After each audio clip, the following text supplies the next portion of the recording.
Eat your heart out, Bob Hall.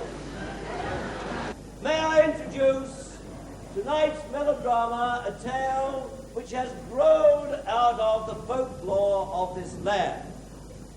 A story which is moving in the extreme, a story of love, passion, hatred, attempted murder, criminals, bushrangers, and at last virtue rewarded and evil punished as it should be. Ladies and gentlemen, this melodrama, originating in Great Britain, extends its story through the city of New York and across the prairies of North America, finally to resolve itself in Australia. It is, appropriately, as I'm sure you will agree, titled For the Turn of His Natural Wife. Who and what she may be you will discover to your interest as the evening proceeds. Its subtitle, may I say, is A Tale from the Old Thunderbox. That is a subtitle because there is a degree of odour about that name, but nevertheless it is just as appropriate as the first. Ladies and gentlemen, it is with pleasure that I introduce Act 1 of For the Turn of His Natural Wife. Act 1 is situated in London, in England, in approximately the year 1884, and the month is June. It is almost exactly 100 years ago.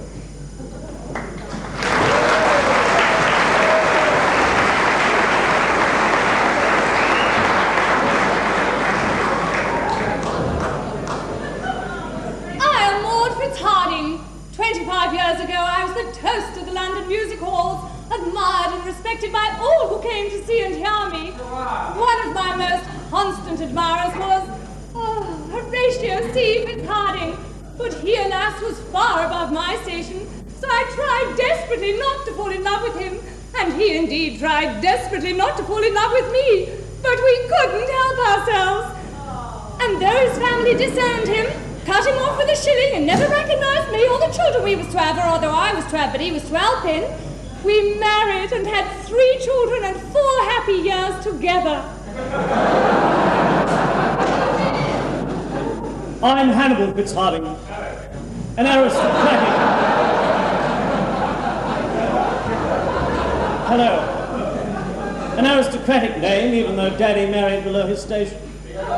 I'm 24. Well, I'm nearly 24. I'm well over 20. I can't remember when Daddy left for Australia. I was only 4 at the time. We were desperately poor, you see, Daddy's family having cut him off on account of him marrying Mummy. He had heard that one could make a fortune in New South Wales. He didn't take very much with him. I wanted to go along, but he thought I should stay and look after Mummy. So, he took our baby brother Dudley instead. Dudley was only 12 months old at the time, but Daddy said that was one less mouth for Mummy to feed. So, he took him and left just the 3 of us. Mummy and me and... Daphne Fitzharding. I can scarcely remember Daddy, or even little cuddly Dudley. I was only 2 when they left. Over all these years, I've helped Mummy keep this little family together. We've had no money to speak of. We've only been able to live on the charity and kindness of our neighbours, who have helped in lots of little ways. But 20 years is a long time, however, and I fear that charity will run out. I mean, people just won't go on giving it to you forever, will they? I wish we could hear from Daddy, and I would love to hold little cuddly Dudley in my arms again. He must be a big boy now. Most of Daddy's relations died soon after they disowned him. And now, the only relatives we have left in the world, apart from Daddy and Dudley, that is, are... Benedict Fitzharding. I'm brother-in-law to Maud and uncle to Daphne and Hannibal. There's no reason why I should want to know them. They've got no prospects and no money. I've got enough troubles of my own, looking after my son. Willie, but known to my friends as Little Willie. I'm basically interested in myself and girls. We are not on speaking terms with the other part of the family, though I must say that in recent times I've developed quite an interest in Daphne, my cousin. I'm Clarence McAllister, a clerk. I've worked for Mr. Fitzharding for over 20 years. He's a very nasty man. spoke to him at all if it were not for the fact that he has a terrible hold over me. This is because of an indiscretion I committed many years ago. Mr. Fitzharding found out about it, and that's why he has this terrible hold over me. I am Lord Fitzharding, mother of Hannibal and... Daphne, whose father Horatio and little brother Cuddly Dudley went to Australia 20 years ago. and from whom we have not heard since. Though newly destitute, they've had no help from me, Benedict Fitzharding. On the other hand, I wouldn't mind getting to know Daphne a little better. And I'm Clarence the clerk, with a skeleton in the cupboard and an indiscretion known only to Benedict.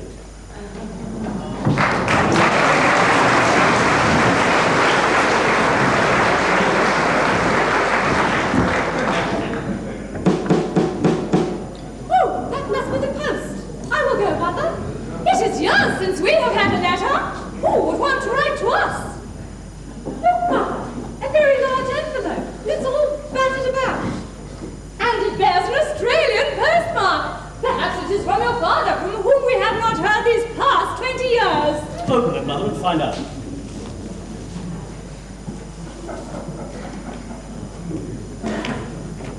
It's from your father.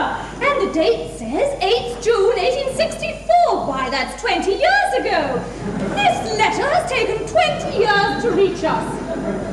Oh, and look, another, with Benedict Fitzharding marked on the envelope, and it tells me to deliver it to him. Well, what does Daddy say, Mummy? It's very hard to tell, since much of the ink has faded and some of the paper has disintegrated. Well, read us what you can, Mother dear. Yes, Hannibal, I will. It says, things were going well for me. Then the rest of the sentence is blotted out. He then goes on to say, we were heading up north for the New England region, and then something about a gold mine.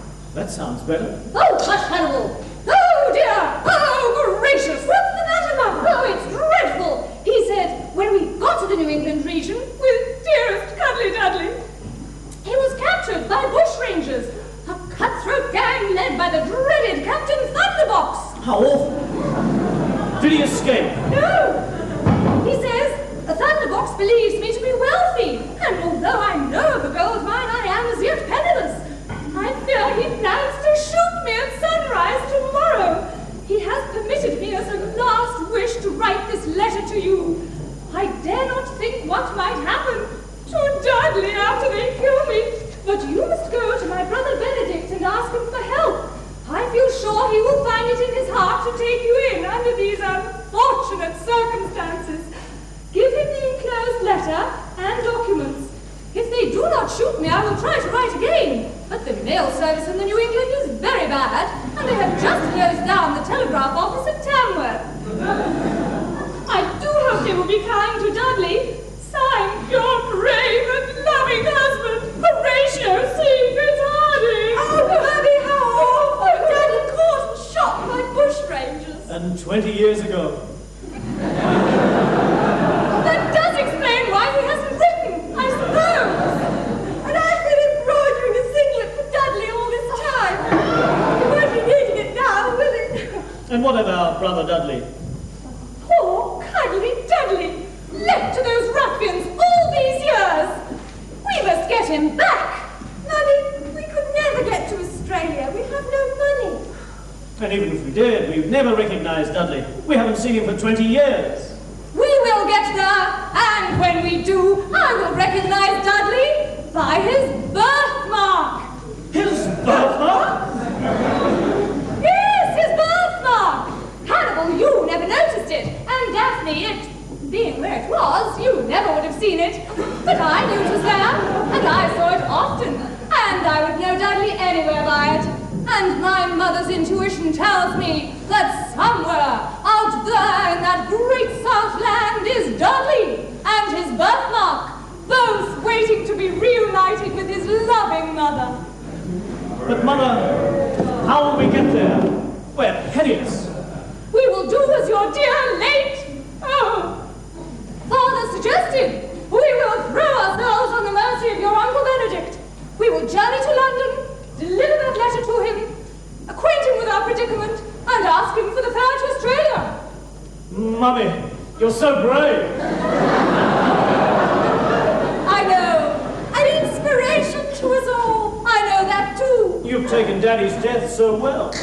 I've lived with it now these 20 years in the way your father would have me live.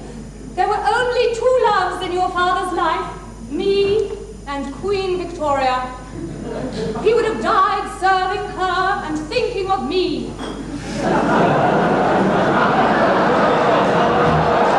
Shot by thunderbolts at dawn in the wild and desolate New England ranges. Fired by his example, I will have the courage to go to London, to plead with Uncle Benedict for the fare, so that I can go to Australia and find my dearest baby Cuddly Dudley and return him to my bosom once more where he belongs. And so, my dears, to London!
I've not an hour to spare, and when I wish to be alone, they bring me up by telephone. Oh, naughty one may bear, Oh, naughty one may bear. and ladies whisper, are you there? Oh, naughty, naughty one may bear.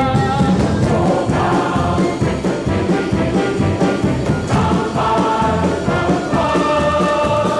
you'll see ladies running up the little yes,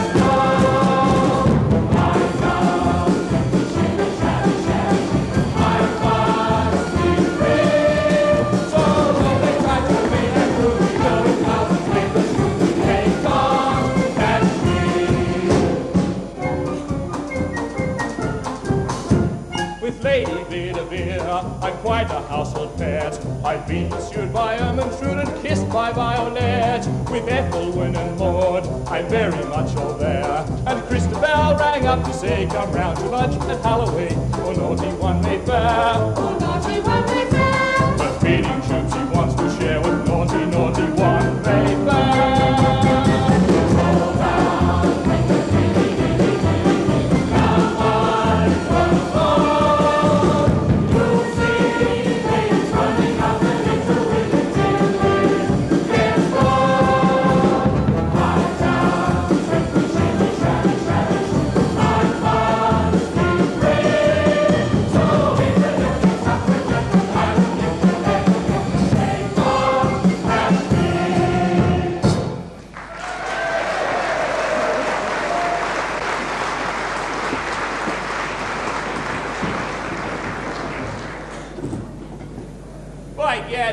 It's obvious the girls all like me.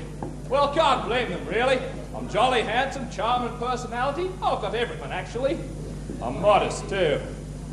Oh, hello, by Jove, that's Cousin Daphne. By gad, she's a little... and Aunt Maud and Cousin Hannibal. What are they doing in London, I wonder? Willie, Willie, little Willie! Oh, hello. Shouldn't be talking to you, you know. Oh, Cousin Willie, help us. We're so lucky to have run into you like this. Yes, I know. By gad, she's a rare one, this. I wonder if I can turn this to my advantage. Willie, Father is dead and we are destitute. Please take us to Uncle Benedict. Mother wants to give him something. And maybe dearest Daphne might give me something. Very well. Even though we do not recognize you, what have I got to lose? I may be able to turn this to my advantage. Oh, Father! Aunt Maud is outside and wants to see you. Now, what on earth is she doing here? She knows very well that I do not recognize her. Even though you do not recognize me, let me assure you it is I, Maud. And before you throw us mercilessly into the snow, the cold London streets, listen to the anguished plea that erupts from the tormented bosom of a heartbroken widow and a mother of 3, one of whom is temporarily mislaid. A widow, you say? Widow? Yes, widow. And apart from the consolation of now being eligible to join parents without partners, there is no further advantage in being in my present state. I have just learned, to my great distress, that my husband, your brother Horatio C. Fitzharding, was shot by the dreaded Thunderbox, a famous Australian bushranger, 20 years ago. Before he died, he sent me this letter, much of which has disintegrated in the long journey over here, and he entreated me to seek your solace and help. He also enclosed this letter for you. You will get neither solace nor help from me. Horatio brought dishonor and disgrace on this family by marrying you, thereby connubly attaching the great Fitzharding name to a songstress from a music hall. Plead with him for me, Mr. McAllister, you who have been his faithful clerk these 20 years. It's no use me pleading for you, ma'am. He has a terrible hold over me. I'm no longer my own man. A fatal weakness in my character and a mistake made many years ago has given him this terrible hold over me. Well, I think I can turn this to my advantage. I have a strong post-adolescent lust for cousin Daphne. Nothing serious, just good honest lust. Aunt Maud and the cousin, I will plead with my father for you. Oh, dear, kind cousin Willie. Beware, Daphne. Take an elder brother's advice. Never trust little Willie. Well, Father, why not open the late Uncle Horatio's letter? That could not be construed as unnecessary kindness. Very well, I will do this one small favor, but only because of little Willie's request. Oh. And no more. This alone presses my generosity to the limit. Oh, dear, kind Willie.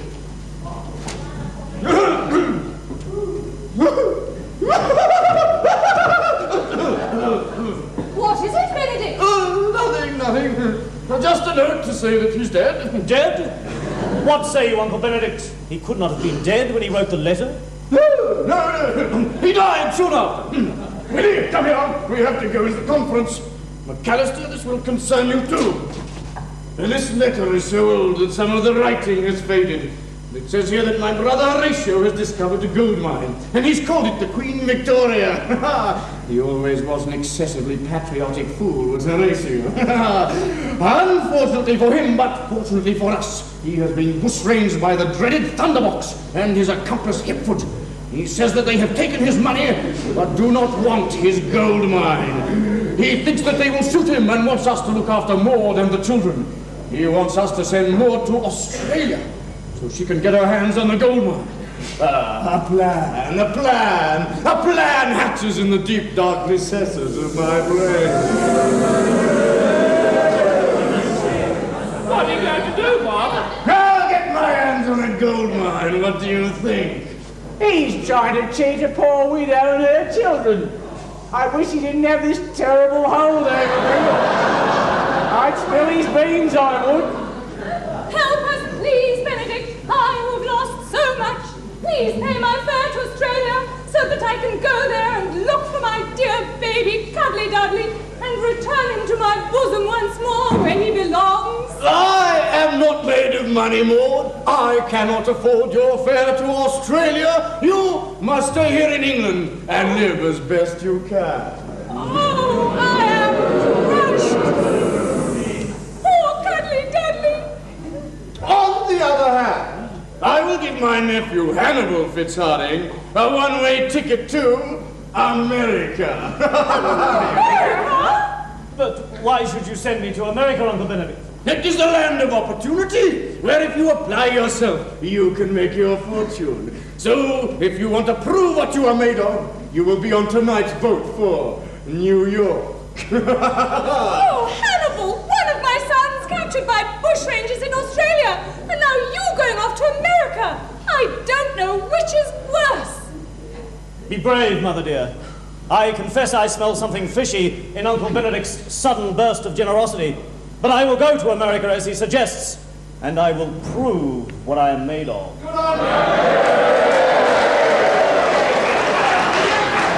And I will make my fortune and return to dear old England and take you, Mother dear, and sweet sister Daphne to Australia to find little brother Dudley and his birthmark. Here is your ticket, nephew, and if you do not want to miss tonight's boat, you'd better hurry up. Show them the door, Clarence. Are all further appeals in vain? There! Out, I say! Into the cold streets of London! And you two! One day, Benedict Fitzharding, I, Maud Fitzharding, the natural wife of your brother Horatio, vow and declare you will get your just deserts. My little family may be scattered throughout the world, but one day, you mark my words, you will live to regret what you have done to a poor, defenseless widow. And when I return from America, things will be different. And when I'm gone, you keep away from my little sister Daphne.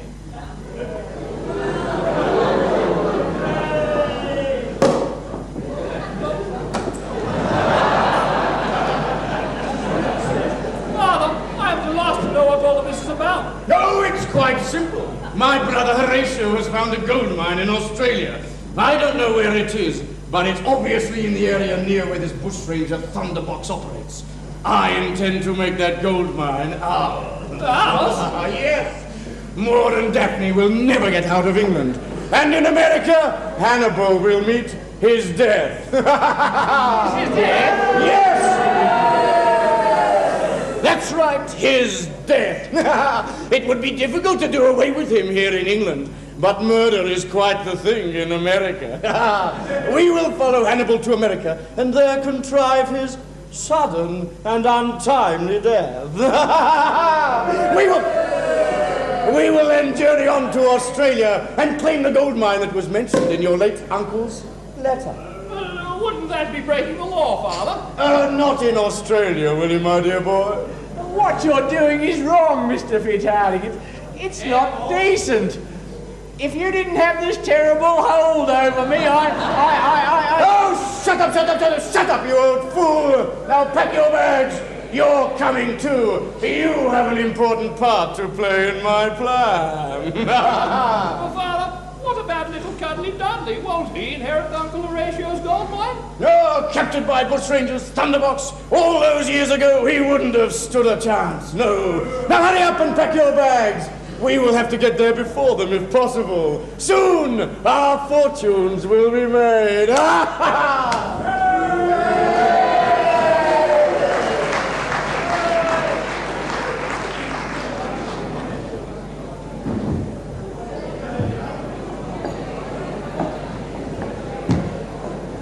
It has been a long, sad day for us, Daphne, and lonely too, now that your brother Hannibal has caught his boat for America.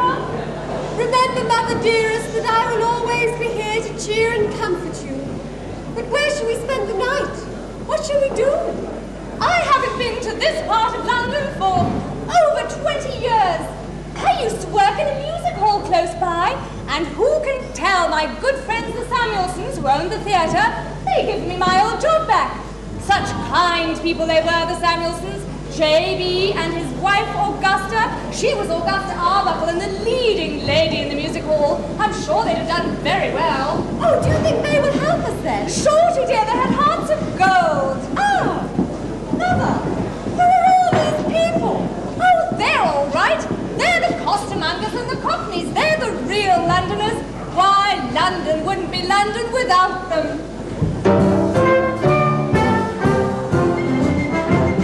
Maybe it's because I'm a Londoner that I love London so. Maybe it's because I'm a Londoner that I think of her wherever I go. I get a funny feeling inside of me, just walking up and down. Maybe it's because I'm a Londoner that I love London so.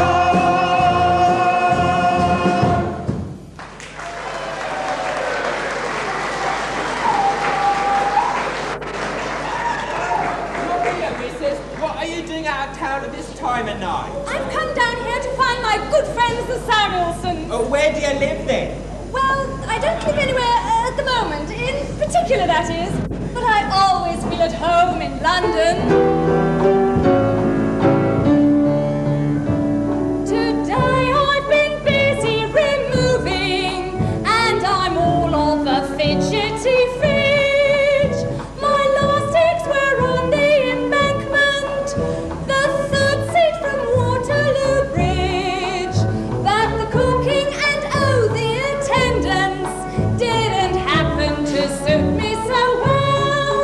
So I ordered my man to pack up and look out for another hotel. He did, and the new place is extra, I vow. Just wait till I tell you where I'm staying now.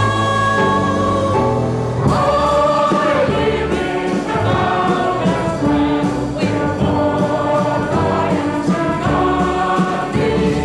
Fountains and statues all over the place, and the extra posterity lies in the maze. I'm only just trifle crafty, but look at it this way, you see. It is good enough for Nelson. It's quite good enough for me. The beds ain't so soft as they might be, still the temperature's never too high. And it's nice to see swells who are passing look on you with envious eye. And when you wake up in the morning, oh, I bet you all wish you was me, to have a good walk for your breakfast and the same for your dinner and tea. Oh, there's many a swell up in Park Lane tonight who'd be glad if he only had my appetite. I live in Trafalgar Square with more lions to guard me. Fountains and statues all over the place, and an extra posterity lies in the maze. I'm only just trifle crafty, but I look at it this way, you see. It is good enough for Nelson. It's quite good enough for me.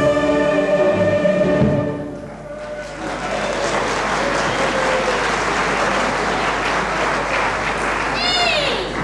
I'd know that voice anywhere. It's little Willie Murphy, what married the top. Cathy, it's you! I hoped I'd find you.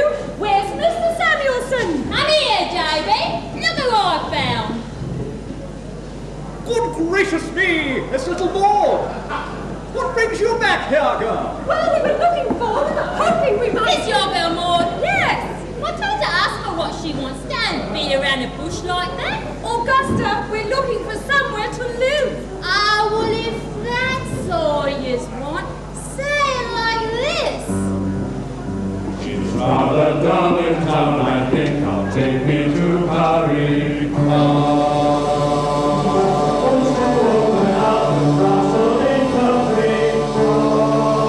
Dr. Raymond and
music hall? Alas, my dear, we too have fallen on hard times. Our music hall has closed its doors, but we make a small living and do as best we can. I give acting lessons, and we entertain for a small fee. But all we have is yours, my dear, to share with us the stage of life. For all the world's a stage, and all the men and women merely players. They have their exits and their entrances, and one man in his time plays many parts, as you like in Act 4, Scene 2. But in this child here, I see the makings of a great actress. Look at her, Mrs. Samuelson. Can't you see by the structure of the facial bones, by the position of the diaphragm, that in this child there's the makings of a Desdemona, an Ophelia, or a Juliet? That I can, Mr. Samuelson, that I can. We can only offer you what we have ourselves, friendship, love, poverty, but above all, the means whereby to enjoy with us the magic of the theatre. If music be the third of love, master, I play on 12th night, Act 1, Scene 1. Consider yourself alone. Consider yourself one family. It's for you, so strong.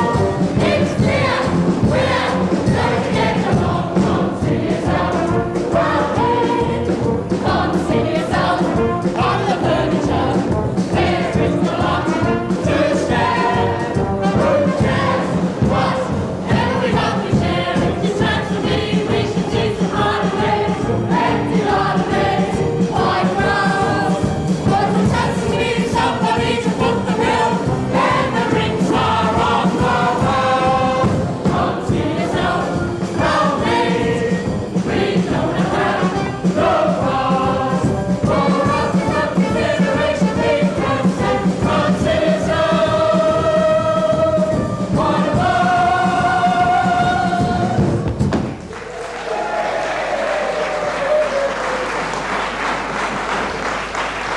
Will you really teach me to act and sing? For where is any author in the world teaches such beauty as in a woman's eye? Learning is but an adjunct to one's soul. Love's Labour Lost, Act 4, Scene 2.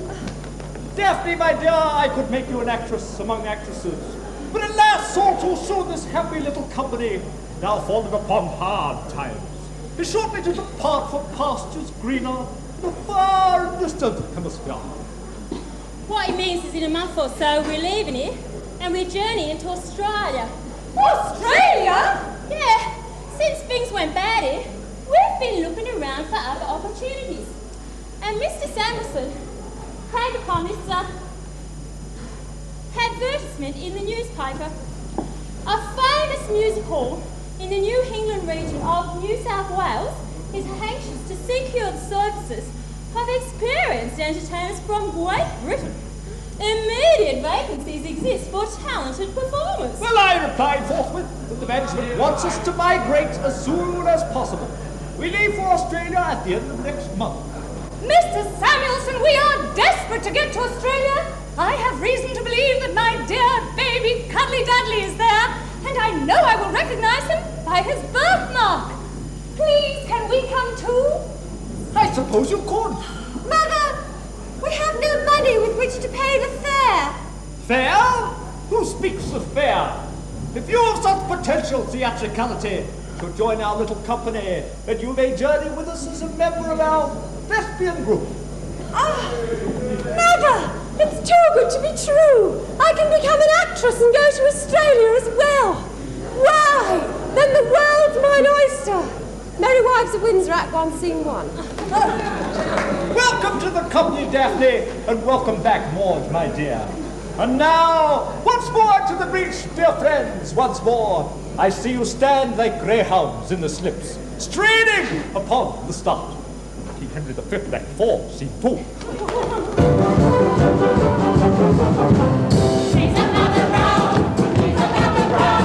Under the table you must go. E-I-E-I-E-I-O. The next one is up. Oh boy, the next one up. He's a piece of junk and he's another brown. He's another brown, he's another brown. Under the table you must go. E-I-E-I-E-I-O.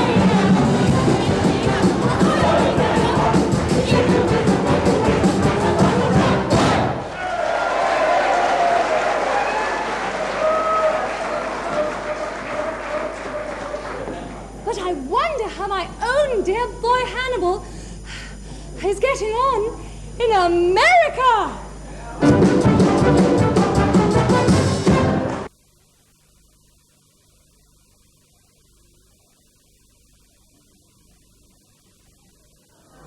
My name is Bessie Lou Rockefeller, just in case you was puzzling over it. The pleasure's mine. The pleasure's mine, Mum. Oh, them lovely cultured tones of an English accent. I do declare you must be an Englishman. That's correct, Mum.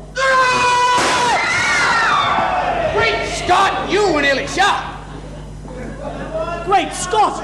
I was nearly shot. I'd like you to meet my brother, Randolph P. Rockefeller.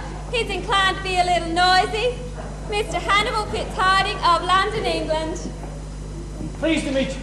You saved my life. I shan't forget you. We don't have gangsters like that in London. How interesting. What brings you all the way across here to New York? I came to make my fortune and to prove what I am made of. Fascinating.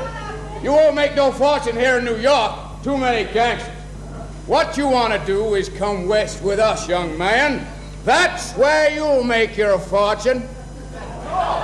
Jolly good. I say, that's awfully kind of you. Fascinating. But, I just met you. I really don't know you. Us Rockefellers is an old cotton-growing family from the deep south. But after the Civil War and after they freed the slaves, and after General Robert E. Lee went and died and my good friend Red Butler left, why, life just wasn't safe. We was unhappy. Daddy was unhappy, Mammy was unhappy, and why the slaves, they was just downright disconsolate. He means they was unhappy too. Right, now I want you all here to meet our pappy, Ziegfeld D. Rockefeller. I'm delighted to make your acquaintance. We have brought with us our faithful band of former slaves, and we have called them the Nigger Minstrels. We was planning to make ourselves famous on Broadway, but there's too many gangsters in New York, and now we're heading out west to make our fortune there. But can you really sing and dance? My friend, there ain't nobody better than my daddy. You show him, Daddy.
I'd certainly like to join you all and head for the Wild West.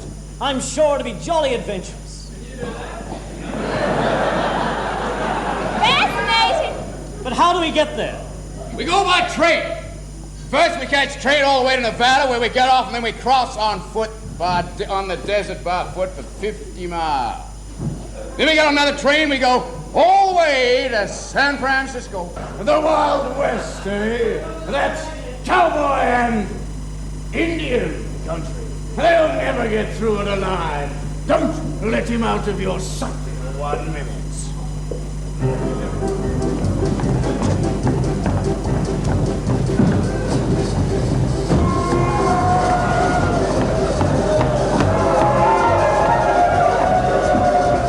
Countdown race, he sing this song, doo-dah, doo-dah, the countdown race, like 5 miles long, oh, where doo-dah day.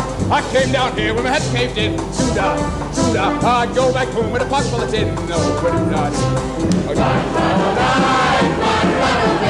I'll get my money off the next song. Well, long tail Billy and the beach black horse, doo-dah, doo-dah, they fly that track, then they both fly across, oh, doo-dah day. Them blind horse sticking in the beach mud hole, doo-dah. Can't touch the bottom of the 10-foot pole.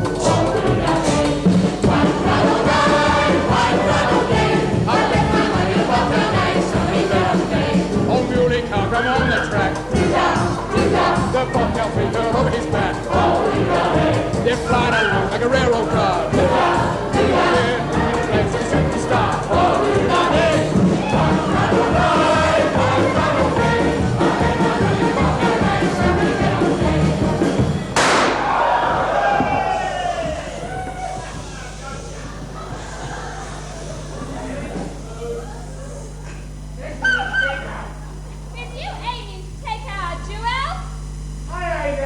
Take anything. I just aiming.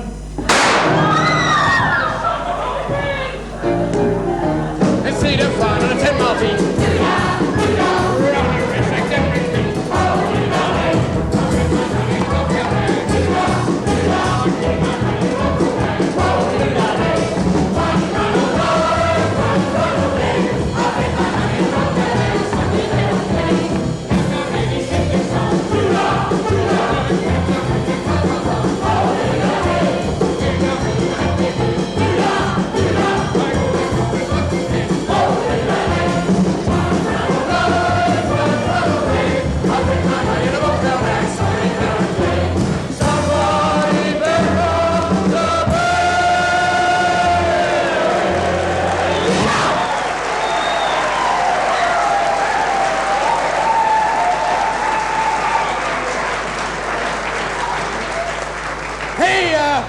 Is this as far as the train goes? That's right. Head due west through the desert for 50 miles and pick up the San Francisco train. Trouble is, it's Indian country. Indian country.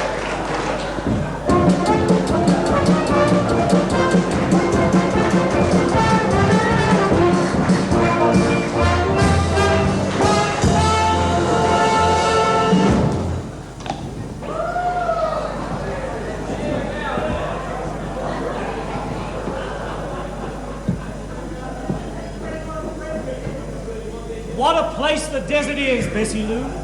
Fascinating. Isn't it romantic, Bessie Lou?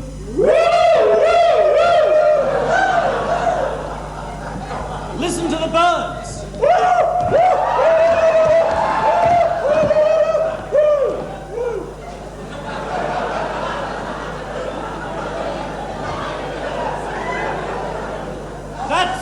That's the one-feathered crow.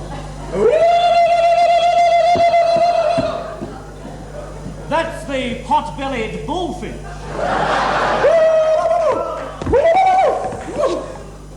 That's the hairy-chested tit. Fascinating. And look, Bessie Lou, look at that big harvest moon.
Bessie Lou and the family, a whole new world has opened up to me. Yeah, but where do we go to from here? I mean, I got all these faithful nigger minstrels here to take care of.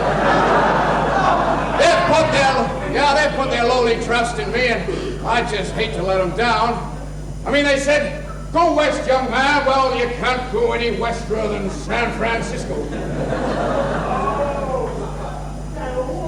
Look, Randy, have you ever thought of going southwest?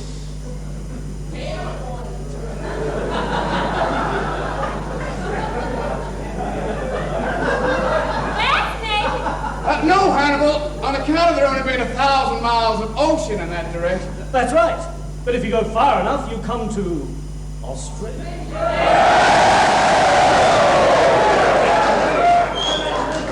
That's what I'd be afraid of.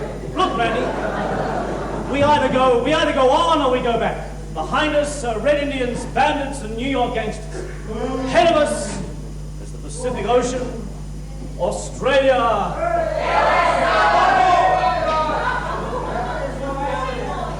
And Paul Griffiths. Okay, we'll talk.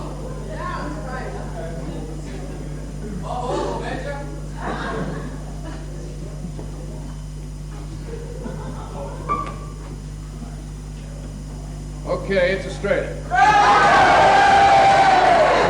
Randy and Hannibal, ain't this fascinating? What's that? This advertisement, it says a famous music hall in the New England region of New South Wales is anxious to secure the services of experienced entertainers from Great Britain. Immediate vacancies exist for talented performers. Why, our little troupe could entertain them no end, I do declare. But bless you, we're not from Great Britain. No, but Hannibal, honey, is. Why, you can name the troupe the Randy Hannibal troupe. You could go over like a bomb in the hereafter. The down under.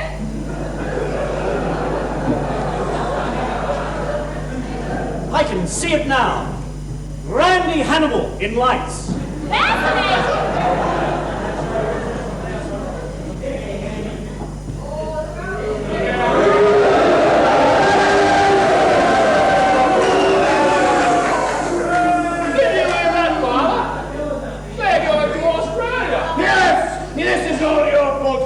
You old fool! Why didn't you shoot him when you had the chance?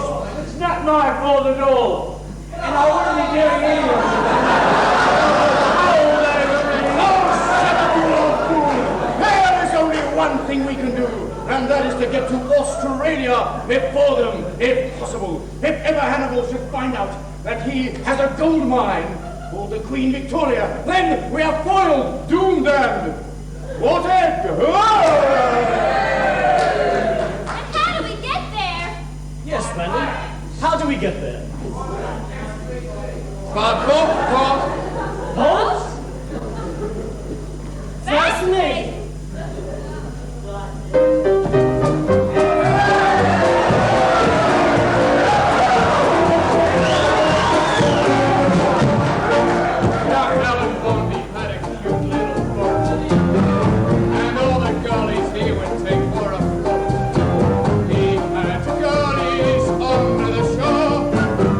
Sweet little peaches, right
all those off-key, out-of-tune would-be Pavarottis up there, we are going to ask you to try to sing this time.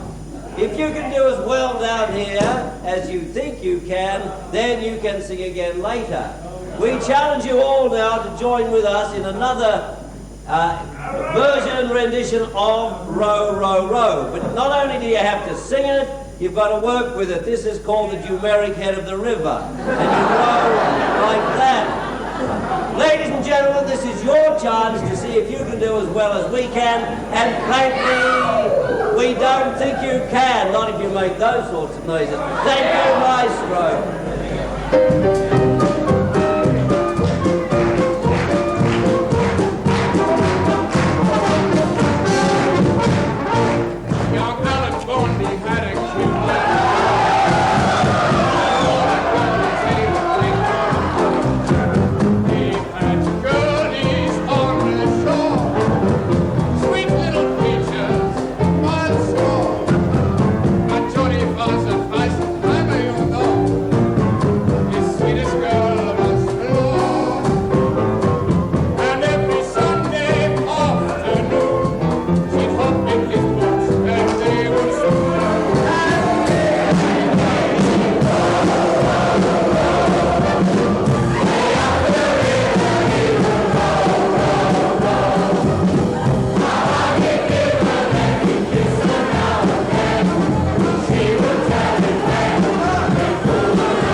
Ladies and gentlemen, it is with great pleasure that I introduce Act 3 of this melodrama, and in particular, it is even with greater pleasure that I introduce to you none other than Captain Thunderbox, his Lieutenant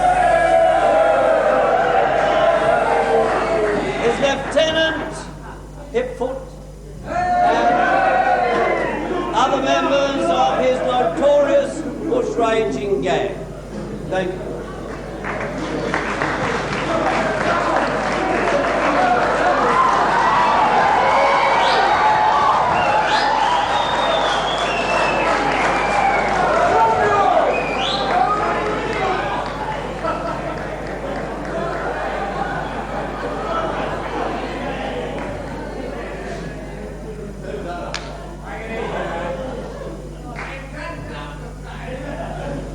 Can you see anything, Hipfoot? No, boss. Why do you suppose that is? I think it's because I've got my eyes shut, Thunderbox. Ah, A thunderbox? Yes, Crowfoot. I can't see nothing either. Thunderbox? Yes, Flatfoot. I can smell something, Thunderbox. Don't be cheeky, sonny. But I can, Thunderbox. That's it then. Nothing to see and one bloody great stink. We must be near Tamworth.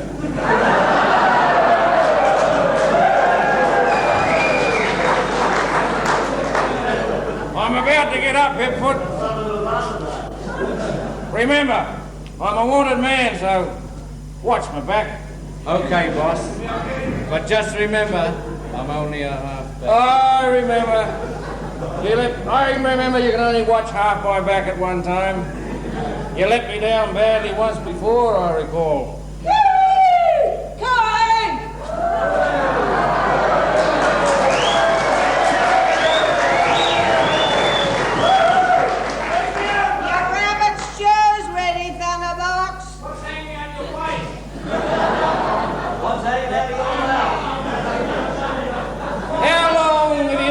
Cooking and housekeeping for us now, Kate? 25 years. You'd have thought she'd improved in that time. No wonder she never got married. I would have got married if I hadn't been left at the altar. There was I, waiting at the church, waiting at the church, waiting at the church. When he'd left me in the lurch. Lord, how it upset me. All at once, he sent around a note. Here's the very note, and this is what he wrote. Can't get away to marry her today. My wife won't let me. For 25 years, I've been looking after your gang, Thunderbox. Man and boy. But in me heart, I'll always be true to the little fella that jilted me all those years ago. I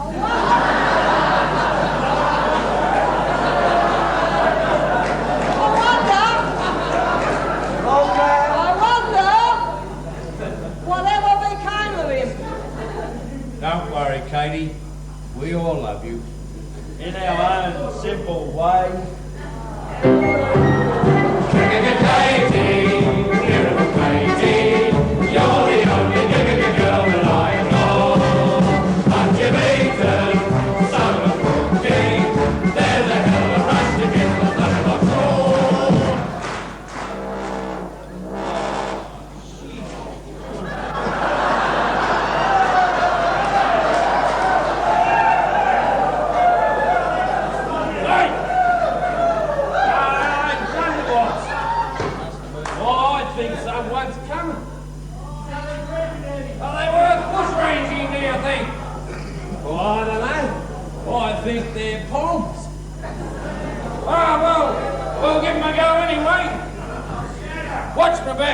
I'm watching Thunderbolt.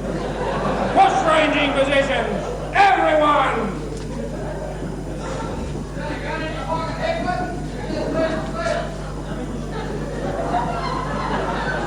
Wait!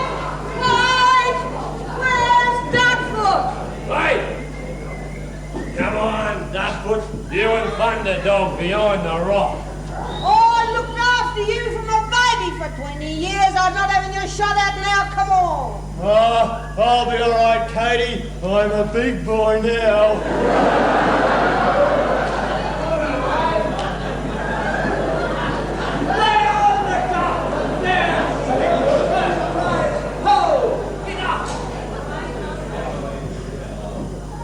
A horse! I kicked them for a horse! Richard III, Act 1, Scene 6. We must have walked miles today, Mr. Samuelson. I feel like I can go no further. Civilization is miles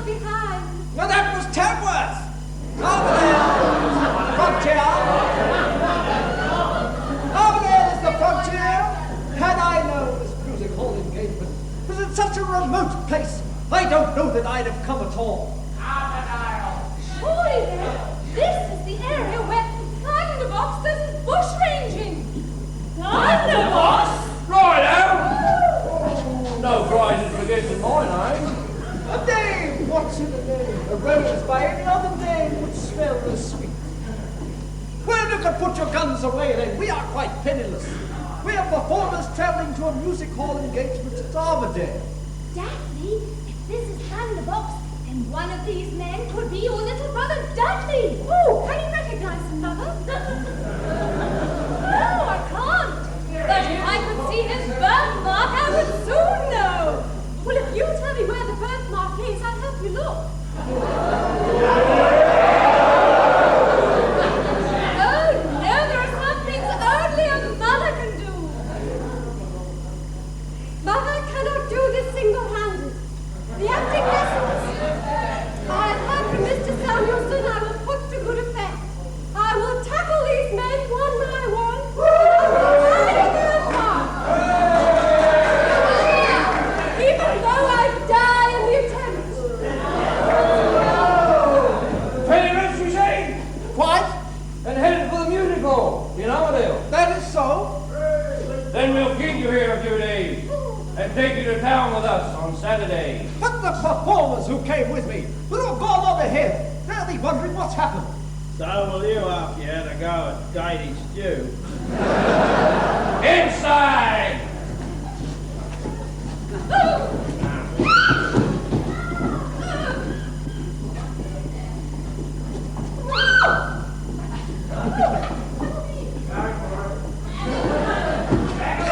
Sit with me a while.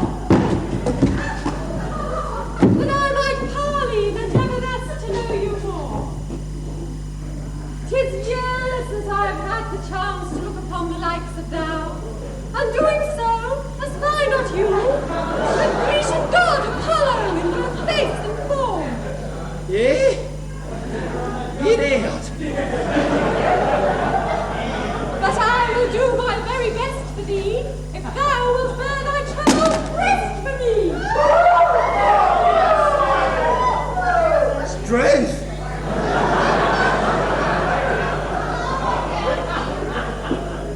But all about is quite unblemished. And then, I'll turn thee round and scrutinize thy back.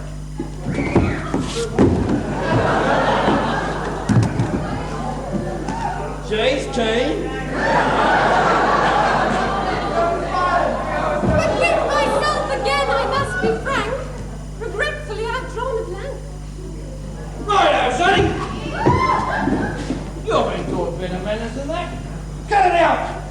Well, I begin to think we've been leading a sheltered life, Thunderbox. Now get this straight. Everybody stays here and behaves.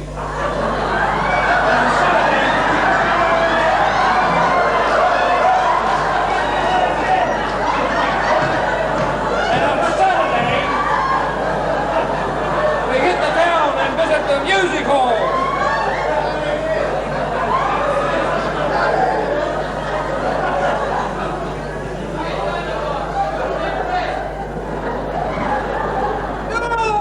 Proper music hall. Robert, mister, we're going to perform. I feel certain that I am near to my baby, dearest Dudley Dudley.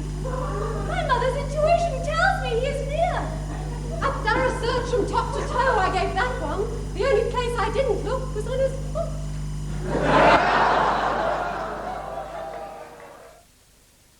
Ladies and gentlemen, the Queen Victoria Music Hall, 1884, and the members of the male chorus.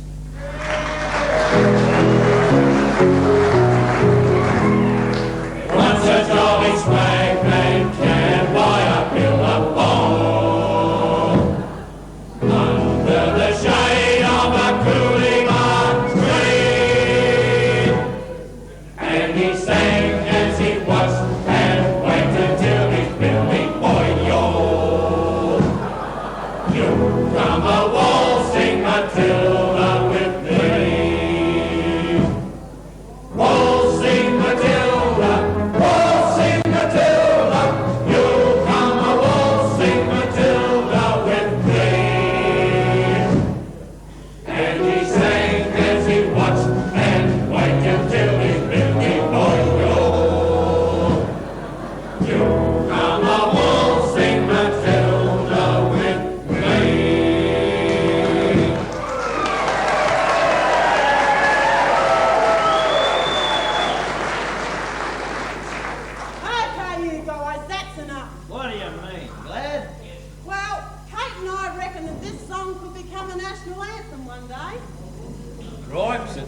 too. Well, it's sexist.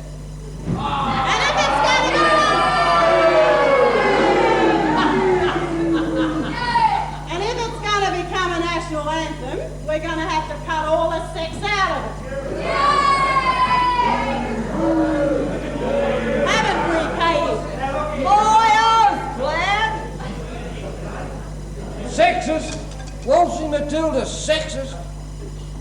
It's got too many hymns in it for a start. They sing hymns in church, don't they? Right, Sonny. Give the girl a chance to get it off my chest. It's the only way we'll shut her up. Rightio, you lot sing it again, and every time we get to a sexist word, we'll stop you. All right. Anything to satisfy a person. Once a jolly swag man. You can't have man. There's no such thing as a swag woman. But you've got to have swag person. You better write this down, Sonny. Can you write?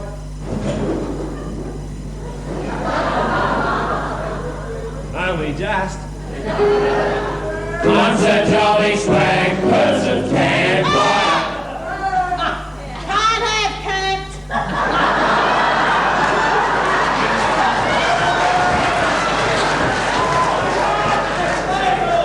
What's wrong with camp? It's sexist. It's one of those in-between words.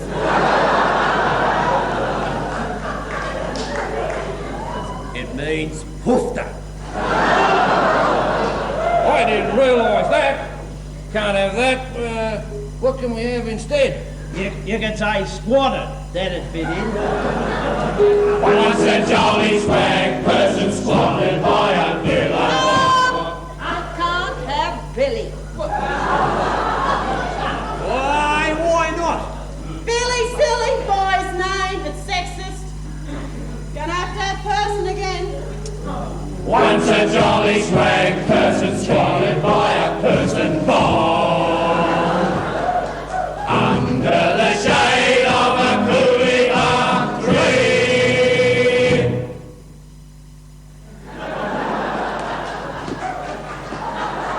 And he sang it. Can't have me. But you have to. Can't, it's sexist. But it keeps coming in. And he sang as he watched and waited till his Billy Boyle. Well, we're gonna have to have, and he or she sang as he or she watched and waited till their Billy Boyle. And here she sang as he she watched and waited till their Billy No, you can't have Billy, I told you once before. Well, Struth, we can't have person again. We used the blimey thing already. This is a different Billy. The other was a Billy Bomb. This is one of those thingamajigs. That's it then. Thingamajig ain't sexist. We'll call it a thingamajig. And here she watched and waited till their thingamajig boiled. Can't have boiled. It sounds sexist. It only means got hot. Well, if that's what it means, then you gotta sing got hot. Boiled sounds sexist. You know, Input, this song's getting more and more sexist all the time. And here she sang as here she watched and waited till their thingamajig got hot. I'm a waltzing with me, waltzing, waltzing. You come a waltzing with me. And here she sang as here she watched and waited till their thingamajig got hot. You come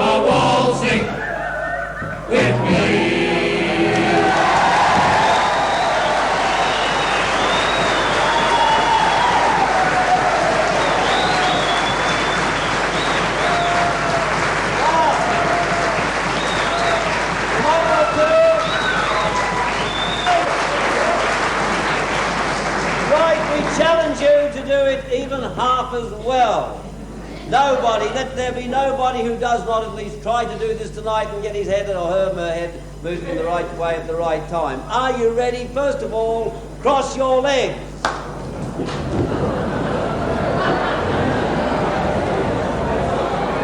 Right! When you are ready, we give the introduction. And once a jolly swag, there's a swan and fire, boots and ball. Under the shade of a coolima tree.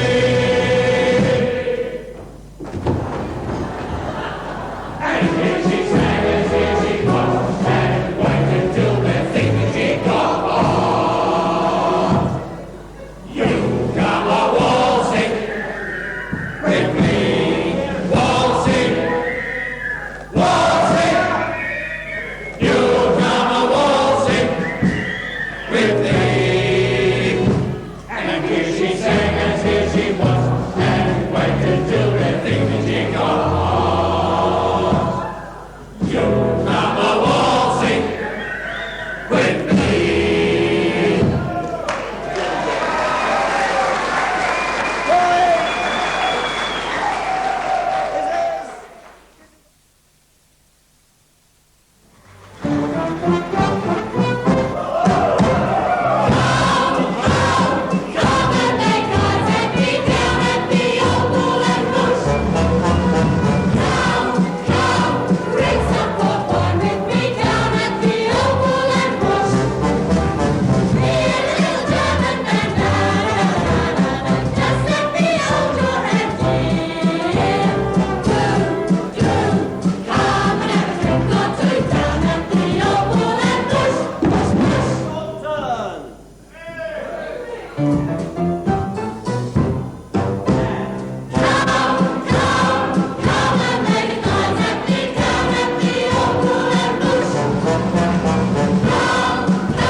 Custom in most good theatrical houses, we are double booked on tonight's program.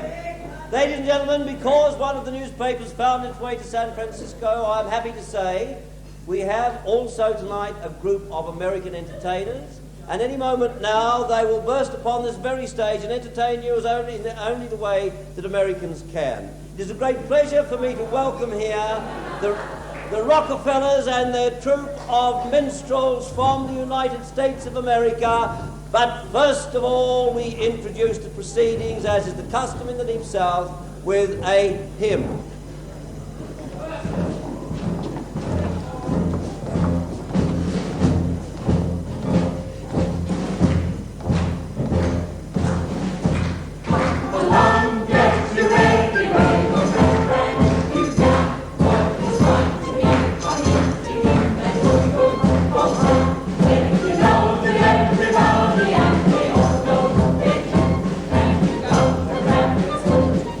Way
Johnny Rockefeller himself, this time to amaze you with what is called a soft shoe shuffle.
And I with the Rockefellers. All right, this is a stick-up.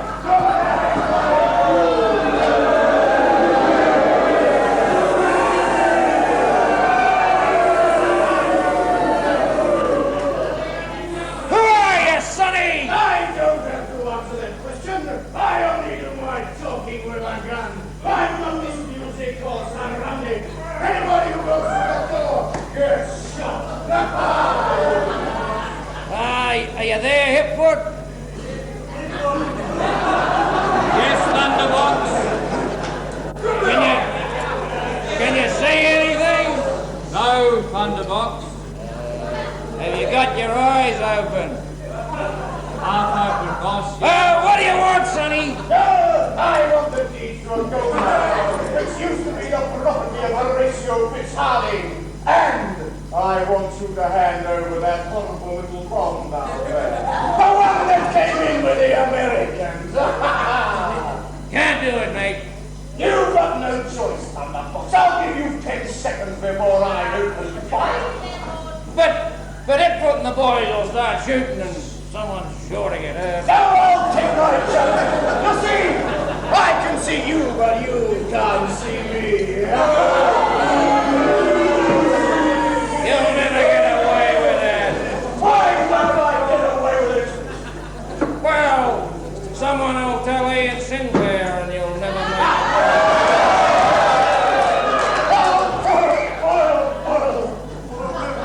Tell you what I'll do. I was never one to give up a good fight. I'll have it 1-to-1. The best of your men against me. Winner take all. Oh, 1 moment, Thunderbox. All right, Thunderbox, all right. Go get him, Clary.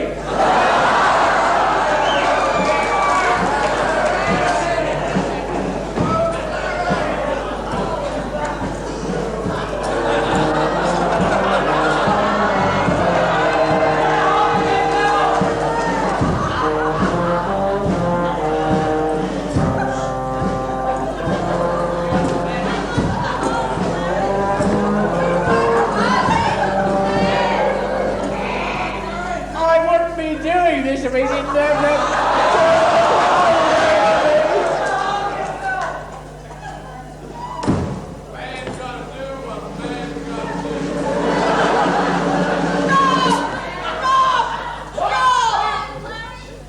That's the man that used me all those years ago.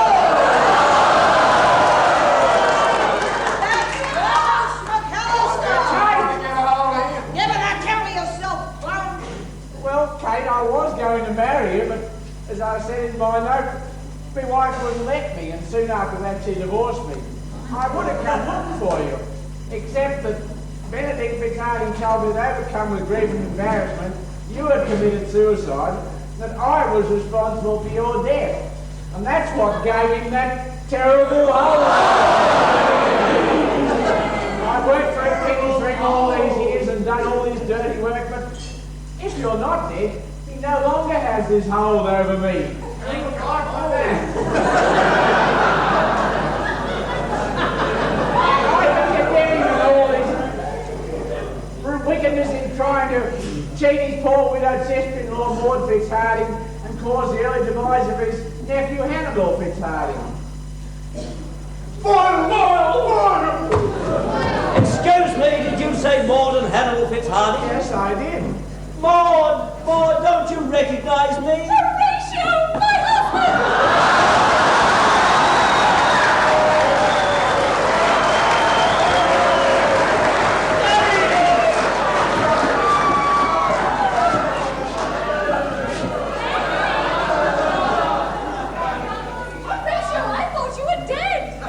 Something had happened to you because you never answered my letter. Oh, I only got it 6 months ago. Didn't the bushrangers shoot you? Oh, no, you see, they were going to, but on the evening before they were to shoot me, they gave me a last meal, specially prepared by Katie. As a result, I became terribly ill. I was in a fever for weeks. I lost my memory for months, but eventually I recovered. And what of the gold mine?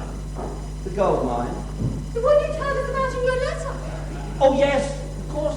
I did call it a gold mine, didn't I? What do you mean? Well, you see, when I got to New England, the gold rushes were over and there was no gold left. So I decided that I'd open a music hall instead. And I did, and called it the Queen Victoria. It took the place, the vacancy in my life left by the loss of my wife and family. Oh, don't worry, Horatio. Now it's the turn of your natural wife. But Dudley, I just remembered. But how did you get away from the bushrangers? Oh, yes, you see. After I became ill, and they were so kind to me when I was ill, that when I recovered, I decided I'd offer them a half share in the Queen Victoria Music Hall. That's why they come here once a week to perform, and to take home half the profits. You mean the Queen Victoria Music Hall is run by bushrangers? Only when it comes to giving you chicken in the basket. But I just remembered whatever happened to Dudley, dear of cuddly Dudley. Oh, poor Dudley, I was hoping you could ask about that. Oh, he's not dead, is he? No, he's not dead. But you see, when I became so ill and lost my memory for so many months, yes. well, you see, Dudley was a little baby when Thunderbox captured me. Yes. And there were lots of other little babies at Thunderbox's camp. Yes. And when I recovered, they'd all rather grown up. And none of us could tell what one he was. But he's one of those. It's not much of a choice, is it? Don't worry, Horatio. I'll know what one he is. He had a birthmark. Oh, I can't say. If he's my little brother, wouldn't he look like a smaller version of me? Hey, Sonny. Listen, lady, we're going to sort this out. One of these here are yours and the rest is mine. Where is this birthmark?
The last great final chorus of this evening's entertainment, we should all get to know each other and should be introduced. On my left. Hi, I'm Randy.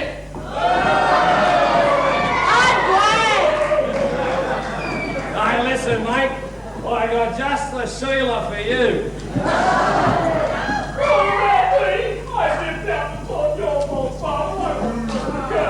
And it's jail for you two. Oh, you can't do this to me. I'm an old man. I've been a bad boy, I know, but I can't spend the rest of my life in jail.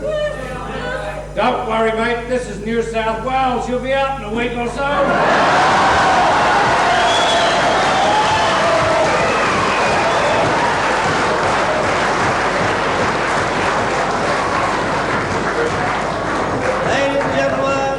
That brings us to the end of the great melodrama, but there is still lots of music ahead of us. Before we go any further, whilst the other members of the cast are getting changed, ready to dazzle you in their new costumes, all the old ones done up yet again, and I tell you, thank you, Maestro, a little bit of London again. That would have to be Gary Posh again. Your turn next, person. You don't know who you're looking at, well take a look at me. I'm a bit of a knob, I am a lot of loyalty. I'll tell you how it came about, I married with a birch, and I was King of England when I toddled out of church. Outside the people started shouting their parade, says I get down upon your knees, it's coronation day. Oh,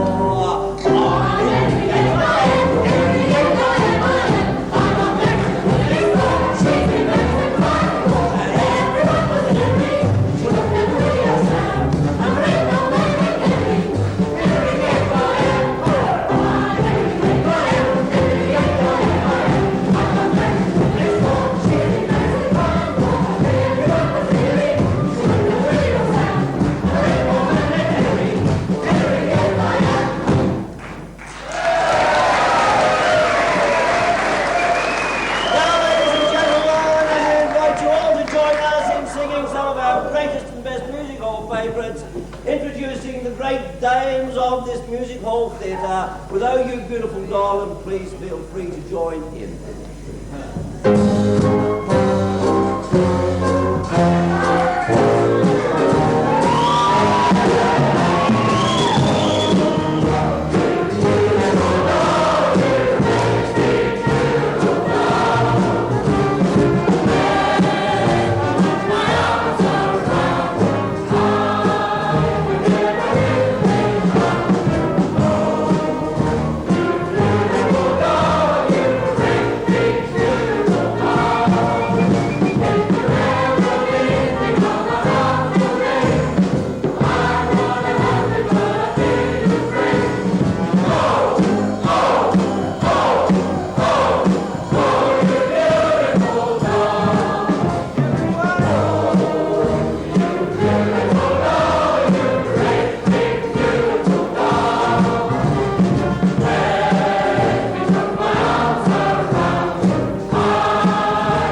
fortune smiled upon me in a way she'd not before, and I've so much money now that I'm a gent. Yes, I've so much money now that I'm a gent. And I